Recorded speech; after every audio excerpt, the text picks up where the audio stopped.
बिना पोटी फळे रसाळ घुमटी मुखी अमृताची वाणी देह देवाचे कारणी सर्वांग निर्मळ चित्त जैसे गंगाजळ मुखी अमृताची वाणी देह देहाचे कारणी तुका मने जाती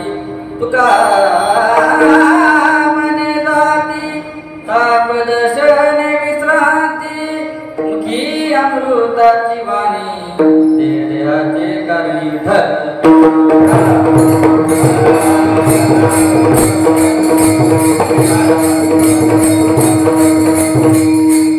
वक्रतुंड महाकाय सूर्यकोटी समप्रभ निर्विघ्नं कुरु मे देव सर्वकार्येषु सर्वदा गुरुर्ब्रह्मा गुरुर्विष्णु गुरुर्देवो महेश्वरा गुरुर्साक्षात् परब्रह्म तस्मै श्री गुरुवे नमः महायोगपीठे तटे भीमरथं पुरं पुण्डरीकाय दातुं मनिन्द्रं समागच्छतीष्णं तमानन्दकन्दं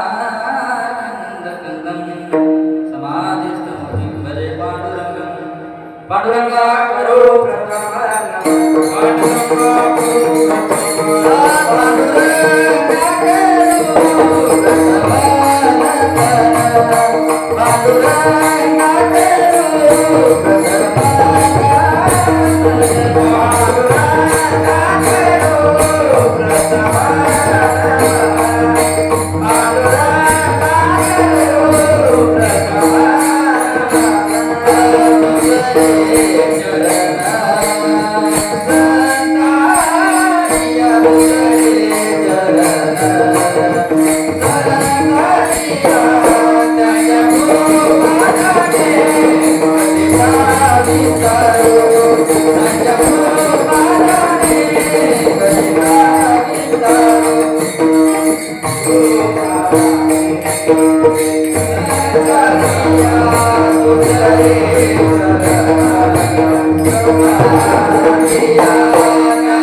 ओम नमो ज्ञानेश्वर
राजा राम राम राम सीता राम राम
प्राप्तस्थळी कीर्तन रूपी सेवेकरता निवडलेला आपण जगाचा संसार स्वतःचा व्हावा यासाठी स्वतःच्या संसाराची आहुती देणारे नव्हे देह वैकुंठ मनुष्य वैकुंठाला घेऊन जाणारे हिंदवी स्वराज्याचे संस्थापक छत्रपती शिवाजी महाराजांचे आद्य गुरु श्रीमंत श्री जगद्गुरु तुकोबराय यांचा चार चरणाचा सेवेकरता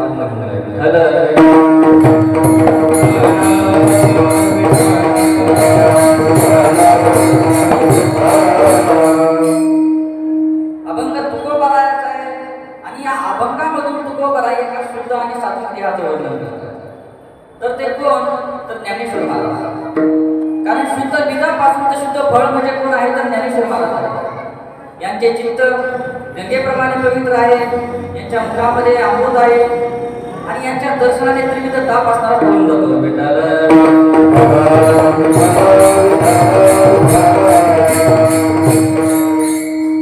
अभंगामध्ये तुकोबराय संतांचं सगळ्या पद्धतीने वर्णन करतायत. संतांची उत्पत्ती कुठे होते तर अभंगाच्या प्रथम चरणामध्ये सांगतायत.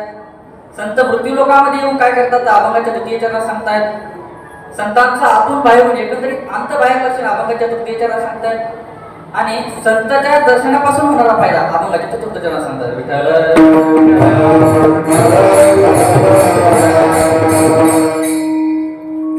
हा झाला अभंगाचा सरळ सरळ भावार्थ. जर आपण वरील सर्व प्रश्नांना पाहून जर या जगाकडे पाहिलं तर असं दिसून येतं की एका वस्तूपासून दोन पदार्थ निर्माण होत आहेत पण दोघेही सारखे नाहीये. दोघांचे लक्षणही सारखे नाही, दोघांचा अधिकारही सारखा नाही आणि दोघांची योग्यताही सारखी नाही. एक उदाहरण देत झालं तर एका पित्यापासून दोन मुले जन्माला येतात पण दोघे सारखे आहेत का? नाही. एक होतो लक्षाधीश तर दुसरा होतो भिक्षाधीश, एक होतो मंत्री दुसरा होतो वाजंत्री, एक होतो डॉक्टर तर दुसरा होतो कंडक्टर. दोघांचे लक्षणही सारखे नाही. किंवा एका वस्तूपासून दोन पदार्थ निर्माण होत आहेत पण दोघांची चवही सारखी नाही.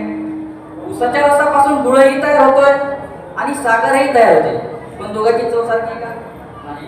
एक तटस्थ मानसी, एक सहज जाळसी, दोन्ही दिसती सारखी परमदानी तुपारकी. किंवा एक जाने करीती जप, एक बैसोनी घेते झोप, एक सर्व स्वतः त्याग, एक जागे पोटासाठी विठ्ठल.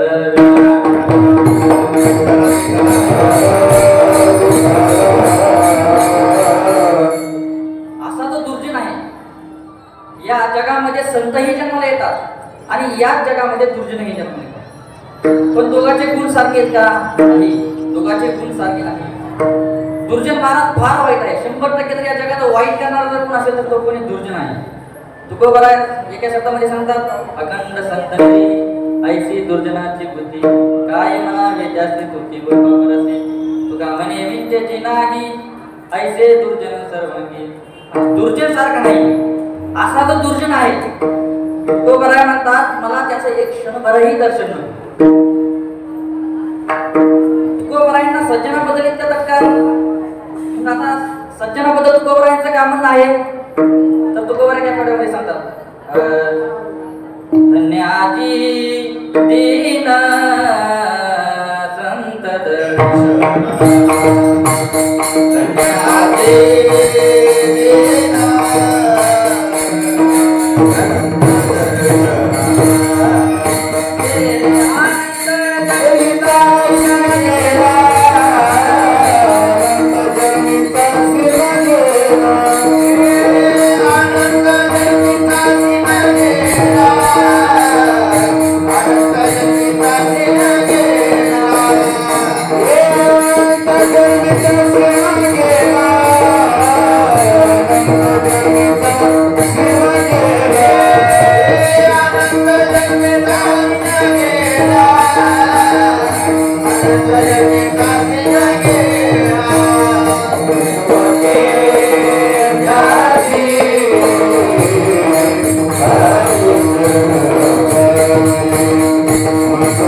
संत जमीन चांगली असेल तर रसभरीत त्या उत्तम असे फळे निर्माण होतात.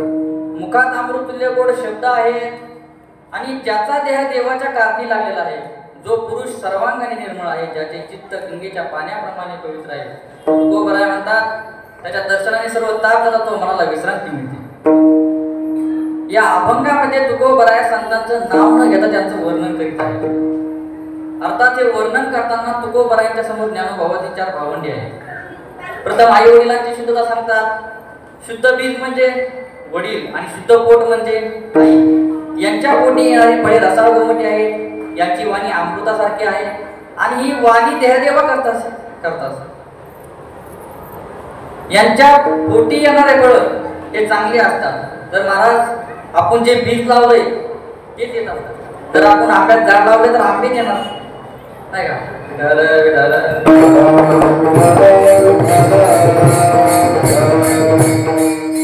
अर्थात अनिष्ट निवृत्ती देव इष्ट प्राप्ती होते. प्रथम तुकोबराय संतांच्या आई वडिलांना धन्यता देतात.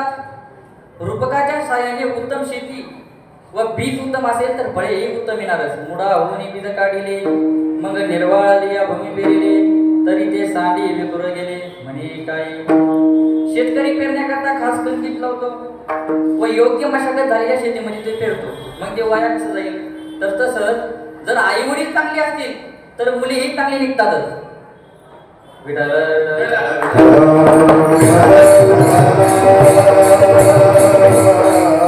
यामध्ये 4 प्रकार सांगितलेले आहेत. आई वडील वाईट, मुले वाईट. दुसरा प्रकार आई वडील चांगले, मुले वाईट. तिसरा आई वडील वाईट, मुले चांगली. आणि 4था प्रकार आई वडीलही चांगले आणि मुलेही चांगली. पहिला प्रकार सांगितलेला आई वडील वाईट, मुले वाईट. झेंडा झेंडगीचे पोटी, फळे विधवेची गिरटी. आई निर्लजी चोरटी असेल, बाप निर्लजा चोरट असेल तर मुलेही तशीच निर्माण होतात. बाप तैसा बेटा, कुंभार तैसा लोटा, कान तैसी माती, आई तैसी कृती. दुसरा प्रकार सांगितलेला आहे आई वडील चांगले, मुले वाईट. मला समाजात असं कधी कधी असं पाहायला मिळतं, कश्यप किती चांगले होते पण राक्षस कुळामध्ये जन्माला आले. कारण नको त्यावेळी समागम घडला तर संततीही चांगली निर्माण होत नाही. अन्या तुझ्याचा नोहे वायाचा, माय बाप वेळानं साधेले विठाल.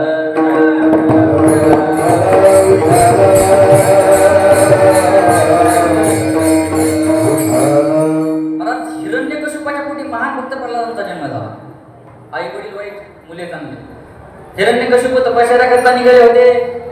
12 वर्ष थांबणार होते आणि त्यांनी जात असताना एका दगडावर नारायण शब्द वाचला. अपशकुन म्हणून घरी परत आले. घरी आल्यानंतर पत्नी विचारले, का हो तुम्ही तर 12 वर्ष थांबणार होते, तुम्ही आजच परत आले. तो मला मी जात असताना तर नारायण शब्द वाचला, माझ्या शत्रूचं नाव. ती म्हणाली, राज्यामध्ये असं कोणी आहे का तो नारायण नाव लिहू शकतो. मला हिरण्यकशिपास आवडणारी भाजी केली होती. जेवत असताना तिथं चालूच तिथं खरंच नारायण नाव लिहिलं होतं. हो तिथं खरंच नारायण नाव लिहिलं होतं.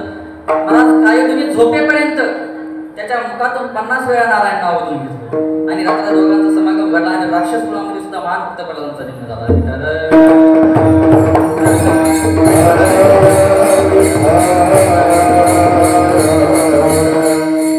कधी कधी समाजात असं पाहायला मिळतं, माय सरपीसारखी व बाप पोक्यासारखं असेल तर हे उपजत आपल्याच पिल्लांना खातात. माय बापे तरी सरपिनी के बघा, याचे संगे सुद्धा नपवे बाळा. 4था प्रकार सांगितलेला आहे आई वडील चांगले आणि मुलेही चांगली.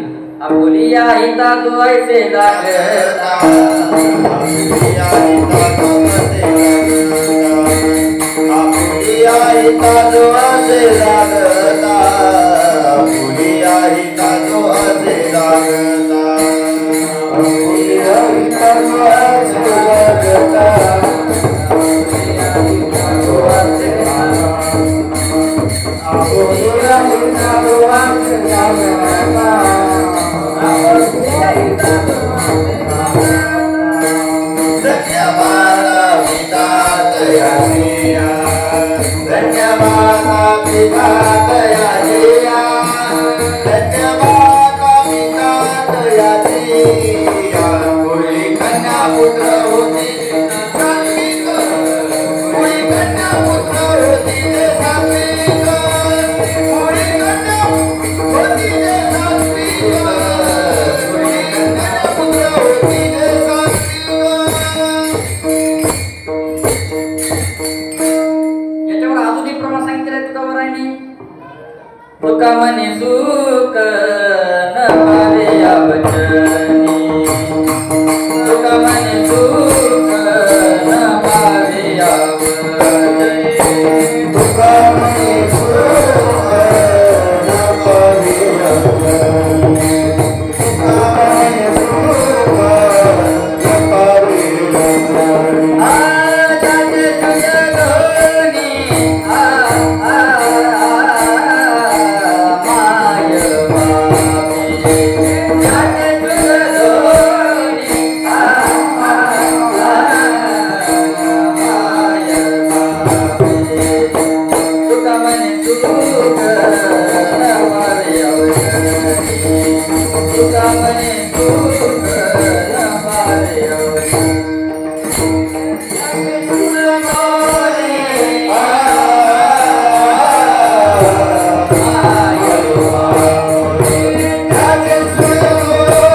कामाचा अवतार प्रजू म्हणून त्यांच्या पोटी जन्माला आले.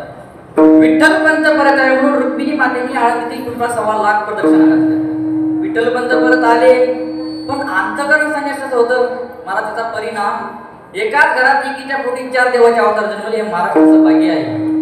कणकाई व कोलोबाच्या पोटी श्रीमंत श्री जगद्गुरु तुकोबारायांचा अवतार जन्मला. अभंगाचा प्रथम चरण.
उद्धार वंश पुण्येन आत्मपुण्येन सभाके.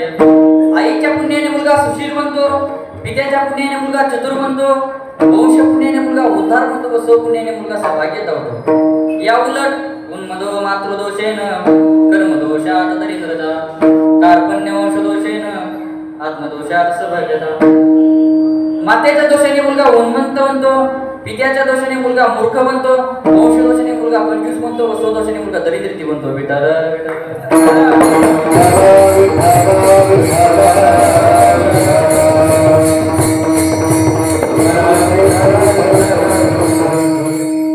चांगल्या आई वडिलांपासून फळे, मुलं, रसाळ, गोमटी चांगली निर्माण होतात. भागवतामध्ये पुत्राचे 4 प्रकार सांगितले. उत्तमाश्चिंतितं कुर्यात प्रोक्तकारी तु मध्यम अदमो श्रद्धया कुर्या दकर्तो चरितं पितु. उत्तम पुत्र तो वडिलांच्या मनामध्ये काय आहे हे जाणून न सांगता काम करतो. मध्यम पुत्र वडिलांनी सांगितल्यानंतर खुशीने काम करतो. अमध्यम पुत्र वडिलांनी सांगितल्यानंतर काम करतो पण न खुशीने करतो. आणि चौथा जो मुलगा बापाने कितीही बोंबाबोंब मारल्यानंतर काहीच करत नाही. बेटा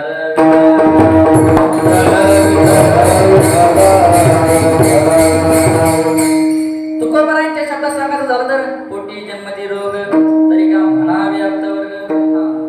भागवत रहस्यामध्ये डोंगरे महाराजांनी पुत्राचे 4 प्रकार सांगितले. शत्रू, ऋणी, उदास आणि सेवादारी. पहिला सांगितलेला शत्रू, बापाशी वैऱ्यासारखा वागतो, प्रसंगी मारतोय. दुसरा सांगितलेला ऋणी, आई बाप त्या सांभाळतात, लग्न करून देतात, त्याच्या मुला बायका सांभाळतात, अथवा मुलगा बापाचा संसार सांभाळतो. तिसरा ऋणी, उदास मुलगा. हा मुलगा प्रौढ झाल्यानंतर घरातून निघून जातो. ज्याप्रमाणे शुकाचार्य समाजी तुकोबारायांचे मोठे होते. लग्न झाल्यानंतर बायको घेऊन घरातून बाहेर येतो व आई वडिलांना विचारत नाही. आणि चौथा प्रकार सांगितलेला आहे सेवादारी, आई वडिलांची सेवा करणारी मुले, ज्याप्रमाणे राम, श्रवणबाळ, कुंडली. यामध्ये पाचवा एक प्रकार पडतो तो म्हणजे कीर्तिमान मुले, स्वतः बरोबर आई वडिलांची कीर्ती वाढवणारी मुले, ज्याप्रमाणे ज्ञानोबाजी भावने आता तुकोबा आहे उभारिला ध्वज जे लोकावरी अशी चराचरी कीर्ती त्याची, अशी चराचरी कीर्ती त्याची, अशी चराचरी कीर्ती त्याची, अशी चराचरी कीर्ती त्याची. उभारिला ध्वज जे लोकावरी, उभारिला ध्वज जे लोकावरी, उभारिला ध्वज जे लोकावरी, उभारिला ध्वज जे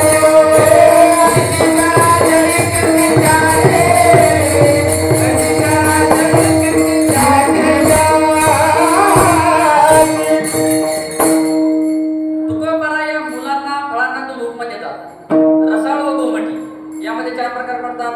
काही फळ गोमटी नाही आणि रसाळ नाही, ज्याप्रमाणे कनकफळ. कनकफळ म्हणजे धोत्र्याचं फळ. कनकाची फळा आणतो माझ बाहेर मोळा तैसे सबाय दुबळा सुचिते दो.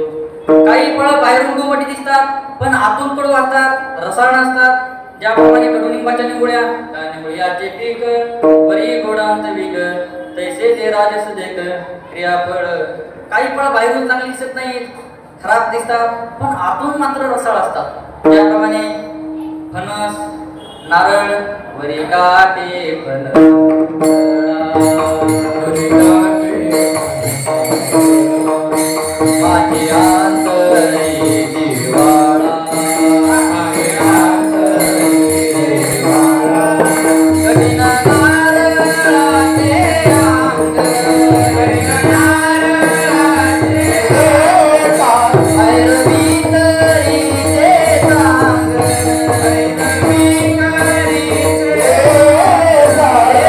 मुसबाई गीते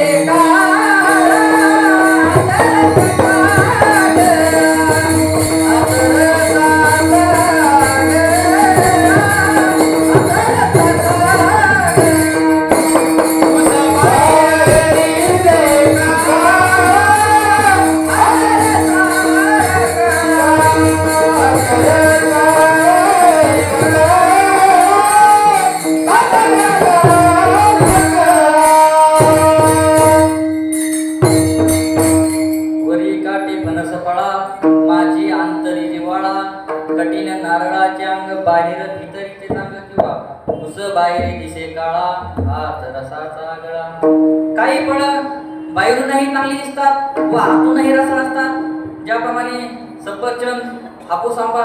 ज्ञानोबा म्हणतात एक हापूस आंबा 5 इंद्रियांना दोष येतो, जैसे एकजुत फळे इंद्रिया वेगवेगळे रसे वर्णे परिमळे भेटीचे स्पर्श. हापूस आंबा ऐकल्याबरोबर कानाची तृप्ती, पाहिल्यानंतर केशरी रंगामुळे डोळ्यात सुख, पिकलेला आंबा स्पर्श केल्याबरोबर गुळगुळीत पुण्यामुळे हातात समाधान, नाकाजवळ नेल्यानंतर सुगंधामुळे नाकाची तृप्ती आणि खाल्यानंतरची वेळ समाधान.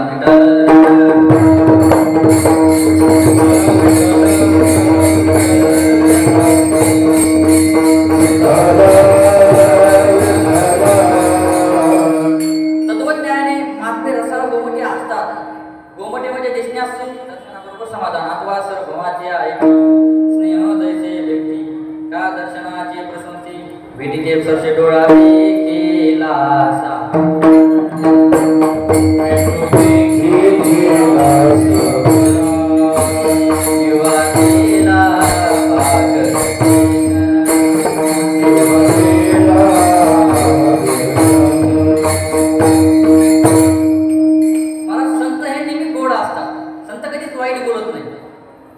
आपण नेहमी गोड बोलतात, वसंत नेहमी गोड बोलत असतात.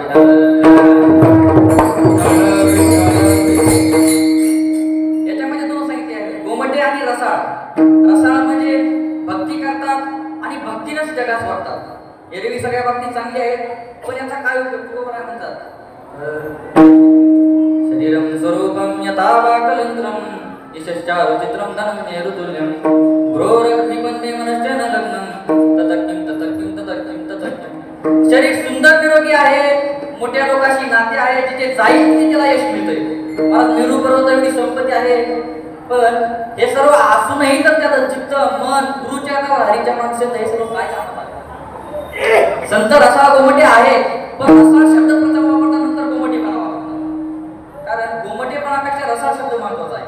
आता त्याची वाणी देह चित्त कसं आहे आपल्याला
माझे बोलणे अमृता सुद्धा जिंकणारे आहे. माझ्या मराठीच्या बोलगुल परी अमृता ती बैठा निघते ऐसे अक्षर रसिके निळविले किंवा तैसे सास आणि मवाड पितले आणि रसाळ शब्द दैसे कल्लोळ अमृताचे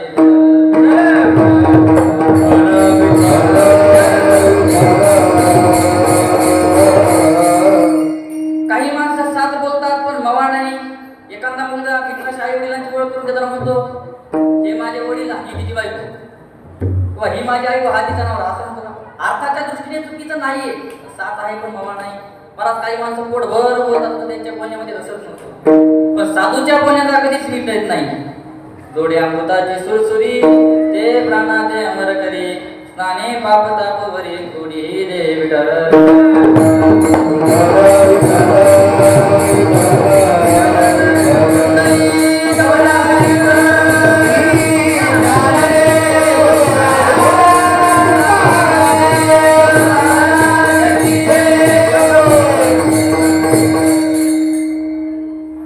संतांच्या नियमामध्ये सदैव अमृत असतं.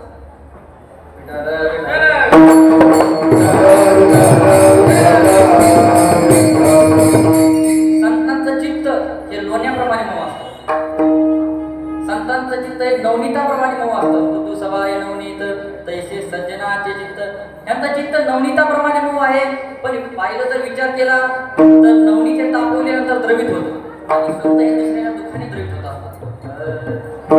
तैसे ते निर्मळ सजनाचे तैसे ते निर्मळ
मला संत नेहमी गोड बोलत असतात.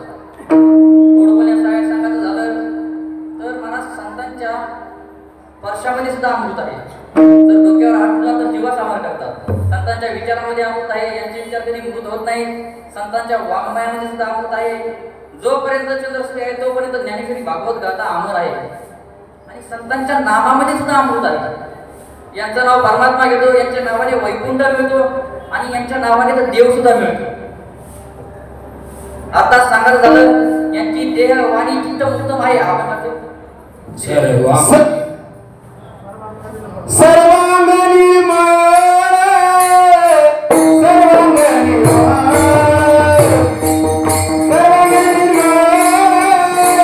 सर्वांगणी माळ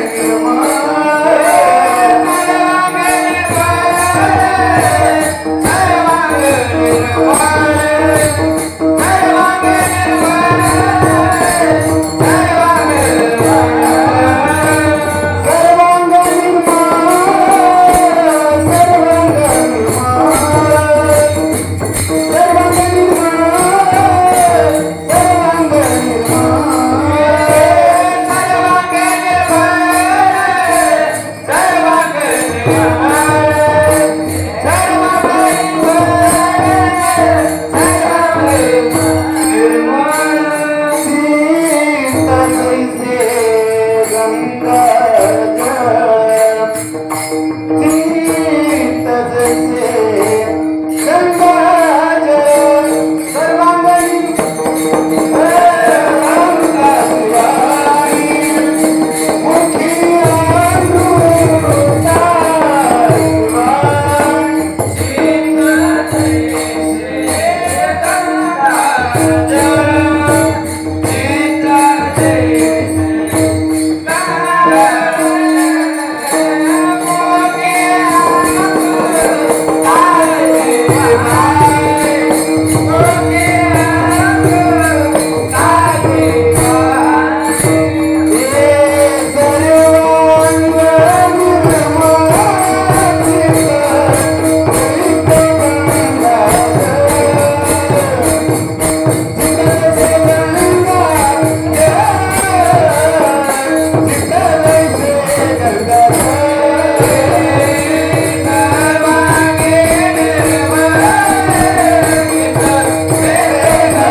शेतकरी होता, गरीब शेतकरी होता. 3 मुले होते त्याला.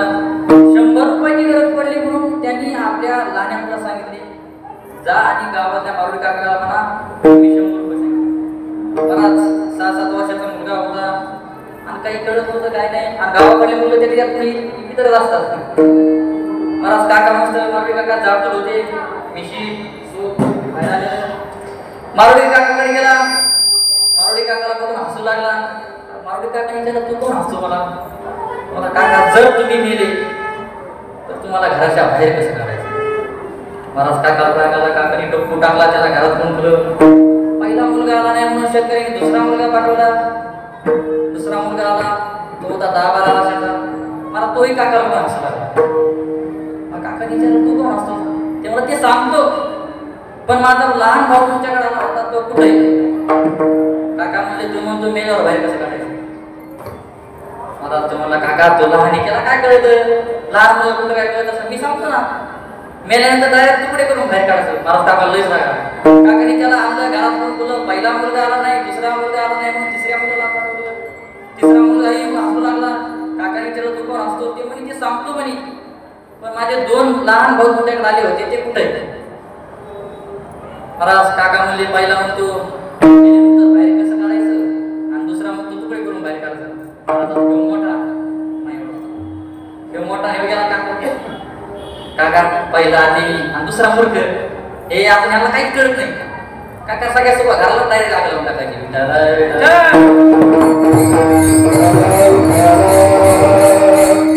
मला शेतकऱ्याला मला तिन्ही मुली आले नाही म्हणून शेतकरी आला मला गोड बोलण्याचं साहेब आहे गोड बोलल्यानंतर कोणती कामे होतात शेतकरी आला शेतकरी म्हणला काका माझे 3 मुलं तुमच्याकडे 100 रुपये मागण्याकरता आले होते ते कुठे काकाने सर्व हकीकत सांगितली मला तिन्ही काका म्हणला काका आपण या गावामध्ये आहात म्हणून आम्ही बघतोय काका तू 100 रुपये घेतले आणि तिन्ही मुलं ही सोडून घेतली सांगायचं तात्पर्य फक्त गोड बोलल्यानंतर कोणते कोणते कामं होतात तर संत कधीच वाईट बोलत नाही संत नेहमी अमृतासारखे गोड बोलतात आणि आमचा देह देवा करता दिसत असतो देह देवाच्या कारणी अर्थात देव या शब्दाचा व्यापक अर्थ होतो मातृदेव भव पितृदेव भव आचार्य देव भव आणि अतिथी देव भव हे सर्व देव आहेत पण संत सुद्धा देव आहेत देवते संत निमित्त त्या प्रतिमा गुरु सुद्धा देव आहे गुरु हा संत कोळीचा राजा गुरु हा प्राण विसावा माझा गुरु विना देव तुझ्या पाहता नाही त्रैलोकी ब्राह्मण सुद्धा देव आहेत ते पृथ्वीतरीचे देव ते तपोतार सावयाव सकळ तीर्थासी दैव उदयते जे विठ्ठल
सद्गुणाचा त्याग नसतो. मला गातो चांगला पण घेतल्याशिवाय घासात होत नाही. कीर्तन करतो पण कीर्तन समाप्त तंबाखू वाढतो. संतांकडे एकही अवगुण नाही पण सद्गुणाचा मात्र साठा आहे. तुका म्हणे तैसा सजना पासूनी, तुका म्हणे तैसा सजना पासूनी, तुका म्हणे तैसा सजना पासूनी, तुका म्हणे तैसा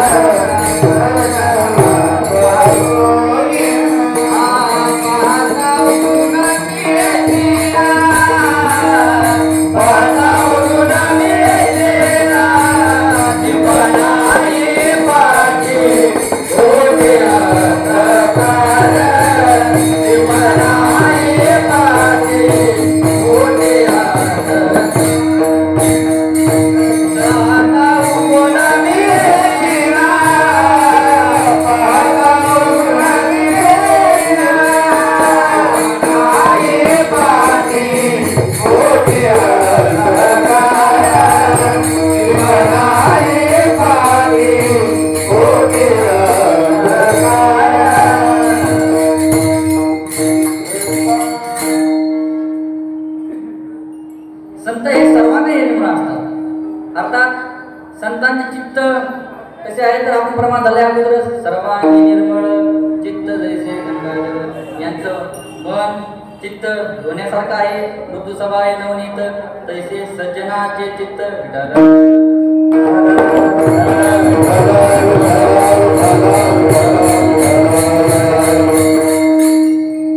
संतांचं चित्त कसं आहे तर संतांचं चित्त लोण्यापेक्षाही मऊ आहे. अखंड निर्मळ असं मला संतांचं चित्त सांगा झालं.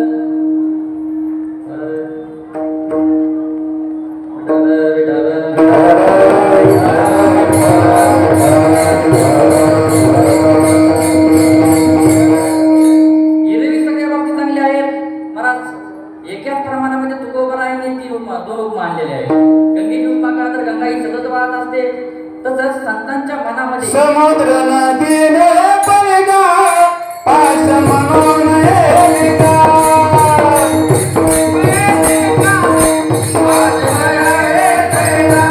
समुद्र नदीने पडगा पास म्हणून येलिका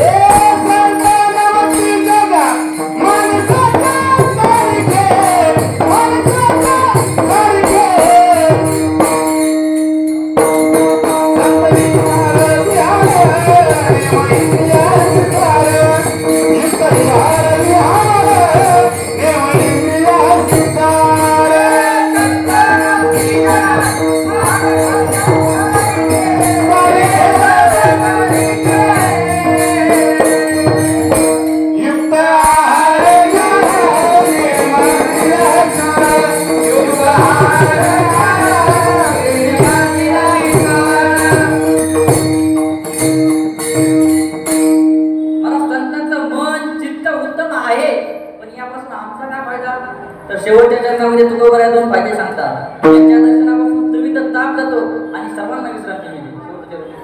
तुकामध्ये जाते तुकामध्ये जाते तुकामध्ये जाते तुकामध्ये जाते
असतात. संसारामध्ये सर्व तापाने तपलेल्या माणसांना 3 विश्रांतीचे ठिकाण सांगितलेले आहे.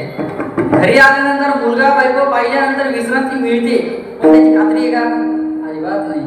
पण संतांच्या दर्शनाने मात्र नक्कीच विश्रांती मिळते बेटा.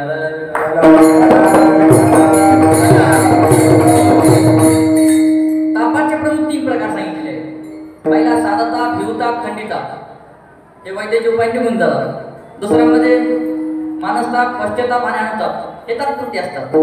आणि तिसरे तापाचे मेन 3 महत्वाचे 3 ताप सांगितले आहेत ते म्हणजे आदिभौतिक ताप, आध्यात्मिक ताप आणि आदिदैविक ताप. निळोबाला या तापाचे वर्णन 3 चरणामध्ये करतात. भूती उपद्रवती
या संसारामध्ये माणसं सर्व तापाने तपलेले असतात. कुंडलिका विस्मय बोलती तैसे जग उतरती. जर तुम्हाला या संतांना महात्म्याला जर विश्रांतीची गरज असेल तर ती तुम्हाला विश्रांती कुठे मिळेल? तर ज्ञानेश्वर महाराजांच्या पायाजवळ मिळेल. नमा म्हणे देवा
जर तुम्हाला या जीवनात मृत्यू लोकांमध्ये येऊन जर मोक्ष पदाला असेल तर तुम्हाला नामस्मरण करावंच नाही. महाराज लोक इथं कीर्तन येतात, कीर्तन सोडून बाहेर सोडतात.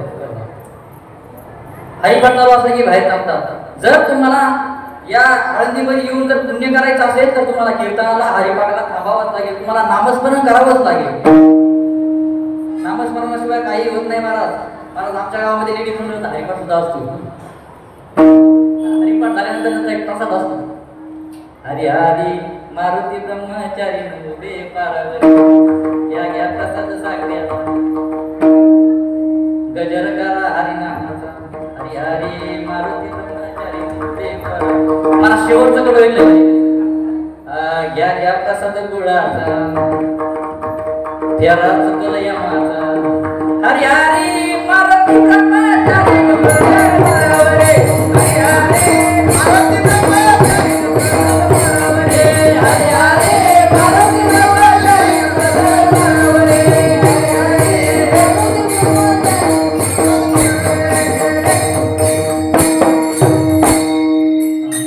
नामस्मरण केलं पाहिजे.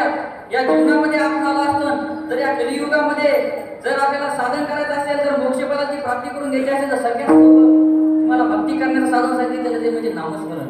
कुठेही करा, कसंही करा, कथा बैसता हरी बोला,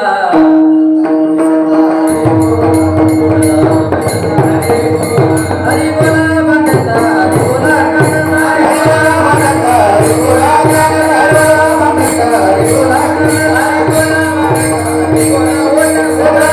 म्हणता, हरी बोला म्हणता, हरी बोला. जर महाराज आपलं घर परमात्म्याला लाभत असेल तर आपल्या मुलाला शिकवायला सांगा, मुलाला चांगले संस्कार द्या. या अभंगामधून आपण काय पाहिलं, शुद्ध बीजापोटी जर आई वडील चांगले असतील तर मुलीही चांगली निघणारच. आणि जर तुम्हाला तुमच्या मुलावर चांगले संस्कार करायचे असेल तर मुलाला आळंदीमध्ये शिकवायला टाका. आपल्या गावातील गुरुवारांचे पांडुरंग महाराज मुंदळ यांची पण संस्था आहे आळंदीमध्ये. मी त्यांच्याकडे 4 वर्ष होतो आणि आता पण मी आता गुरुवारी रामभाऊ महाराज त्यांच्याकडे अध्ययन घेत आहे, चालू आहे, आता 3ऱ्या वर्षाला आहे. सर्वांनी आपल्या मुलांना चांगले संस्कार लावा. जर जीवनामध्ये जर तुम्हाला चांगली गोष्ट करायची असेल तर नामस्मरण करा. नामस्मरणाशिवाय जीवनामध्ये मला सगळं अधुरं आहे. चांगले संस्कार आपल्या मुलाला लावा. झालेली सेवा सर्व गुरुवरांच्या जन्मी गुरुबंधू आले, केदार महाराज, नितेश महाराज, वेदांत महाराज, सगळे गुरुबंधू आले, कंपेश महाराज आले, प्रेम महाराज, विठ्ठल महाराज, पांडुरंग महाराज मंडळी आहे त्या ठिकाणी, ऋषी महाराज आहेत. तुम्ही सर्व मायबाप होते, तुम्ही चांगलं त्यांचं ऐकलं त्यासाठी तुमचे धन्यवाद. सर्वांचे धन्यवाद करतो आणि केवळ या ठिकाणी सांगतो.